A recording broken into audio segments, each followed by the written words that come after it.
কি বলো তো? ইসিসি ডে, তার মানে early child care and education day. এটা হচ্ছে প্রত্যেক মাসের তৃতীয় সোমবার আমরা এই দিনটা পালন করি। এই দিনে আমরা বাচ্চাদের কি কি শেখালাম না শেখালাম সেগুলো মায়েরা আমার কাছ থেকে জানতে পারে এবং মায়েরাও বলতে পারে যে বাচ্চারা সত্যি কিছু এই অঙ্গনারী কেন্দ্রে এসে শিখতে পারে কি না।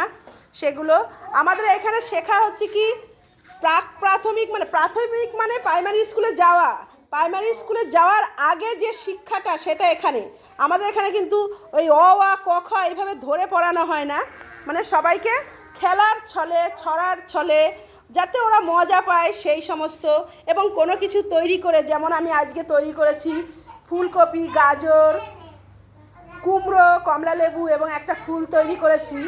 সেইগুলো তৈরি করে ওদেরকে তুলে ধরলে ওরা সুন্দর করে বলতে পারবে যে এটা কি ওটা কি, সেই রকমভাবে মানে প্রাইমারি স্কুলে যাওয়ার আগে সেই স্টেজগুলো তাদেরকে শেখানো। এইটা যেমন কি, এটা একটা আমি ফুলকপি তৈরি করেছি, তাই তো? এটা কি বলো? ফুলকপি। আর এই দুটো কি? হ্যাঁ, গাজর।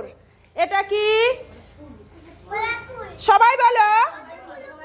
হ্যাঁ, এটা কমলা লেবু। কমলা লেবুটা ভালো হয়েছে তো? আর এইটা একটা কুমড়ো, তাই তো? কুমড়ো খেয়ে নেবে? ঠিক আছে, তাহলে তোমরা সবাই মানে বাচ্চাদের আনন্দ দিয়ে মজা দিয়ে যেইভাবে শেখানো হয় সেটাই আমাদের এই অঙ্গনারী স্কুলে শেখানো হয়। এই বলে আমি আজকে শেষ করলাম। মায়েরা অনেক সময় ধৈর্য ধরে রয়েছে। ঠিক আছে, নমস্কার।